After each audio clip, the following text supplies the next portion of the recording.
Okay. So at this point, we have given our target audience a free and extremely helpful lead magnet document that makes their life easier and better, and they enjoyed it. And if you're not getting the feeling that it's worthy, then add to it.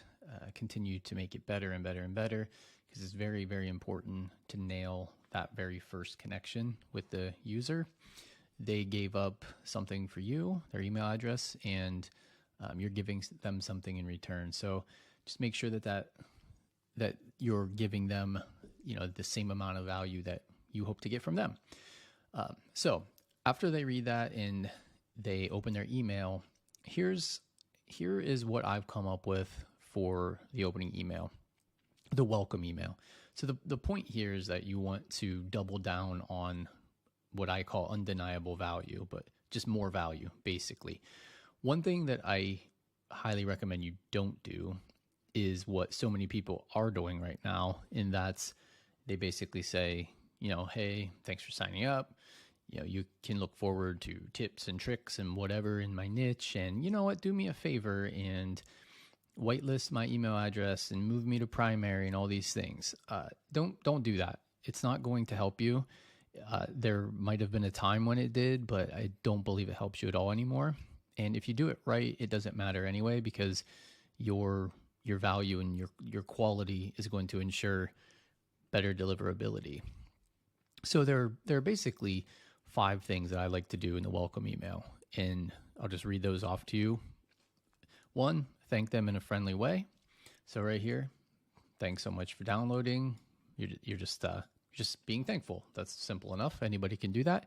Give them the download link again is number 2, because a lot of people, they either lose it or they misclick, or they otherwise want it again. That happens more than you realize. So go ahead and offer that up again. And then what I like to do is tell a personal story that isn't self-serving, but relatable to your target reader. So in my case, as you can see here, I said, and this is true, I said, you don't know me, but my senior year of high school came with a life-changing moment. When the superlatives came out in the yearbook, I saw me staring right back at me.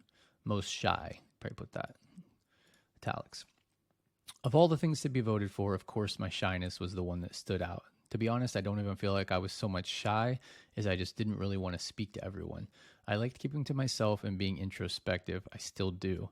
Fast forward to 10 years ago, I became financially independent while staying completely true to myself. I did it all with the power and anonymity of the internet. In today's world, it's even easier than ever to thrive in silence. And that's why I started this newsletter, as a way to help others like me see the opportunities in what I believe is an introvert's world now. We just aren't loud enough to say it. So at this point, I think that they are probably feeling heard, hopefully a little bit inspired, well, hopefully a lot inspired, but you want to convey the feeling of hey, me too. Hey, I feel that. Or hey, yeah, people think I'm shy, but I really just like to stay to myself. It's not even shyness, all that relatability. Then drive it home with something that has happened to you, or however you're telling the narrative that gives them hope and inspiration. And then the 4th thing I like to do is I like to, out of nowhere, hit them with another free piece of another free document of some kind. So for the sake of this introvert example, you can read it right here. So I'm not blowing smoke. Here's something I put together a few years ago that I thought you might like. The Introvert's Toolkit to Life and Business. And we'll open that in a second. I'll show you what I did for it. And I wrote that a few years ago when I originally wanted to start the Thriving Introvert. I'm happy to finally be doing this. And then number 5 is basically just a goodbye with a quick heads up.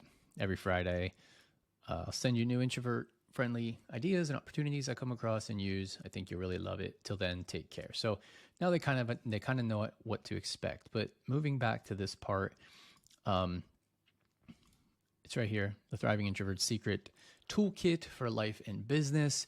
I will be fully transparent with you. I didn't go back through this and I didn't do the things that you should 100% do, which is add links and examples and all these things. But I did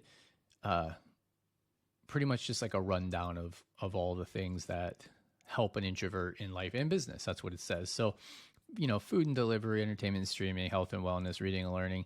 It gets a little more like nerdy, but it kind of covers everything, right? And if everything was linked, this is actually a pretty handy guide, especially for somebody who's not overly tech savvy. And it also piles on to the original side hustle document, which is this one, because a lot of these, they require a little bit of tech savvy know-how, YouTube, for example. So this one kind of piles on. So it's a natural extension of the first one, and that's sort of what you want to create. And again, I admit that mine should be better, but I was just sort of in a hurry to get the example out. But this is a great kind of companion to everything that we've shown them so far. So that is right there. The most important takeaway of this entire course is that you want to create this constant extension of the first pain point. So, the pain point is I'm a little too backwards to ever make a lot of money. And then all of a sudden this ad shows up and says, hey, here's a whole bunch of ways that you, exactly as you are, can make more money. You read it, you feel like a little bit inspired. You start to understand that people like you are actually making money. And then you open up your email and you read this personal story from somebody who has done it, was voted most shy. It's a real story. All of a sudden, this person has given you another helpful companion to your hopeful journey that you're going to start. So now you're feeling like, okay, this is coming together. Like, I actually could probably do one of these. And now I sort of have the tools that will help me do them. This person who's sending me this information, I don't quite know who they are, but this is awesome. Like, this is legitimately good information.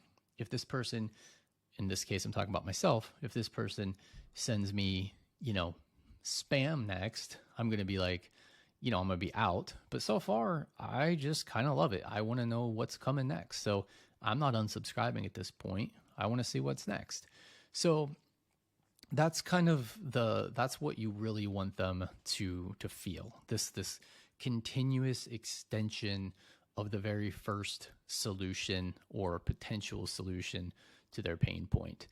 And once you kind of have them at this point right now, after the welcome email, you haven't asked them for anything. You did literally nothing at all since you asked for their email address, and you have given them so much more than they expected, that they're happy. They're feeling good, right? So in the next video, we are going to talk about how on a daily or weekly basis, however often you want to send your email. And I'll talk about the pros and cons of both a little bit, but we're going to talk about how you keep building that extension, building that bridge, and how ultimately that is what will make you money. And then you just rinse and repeat because you have the formula down. You just need more people. And that's where it gets really fun and exciting. So I will see you in the next video.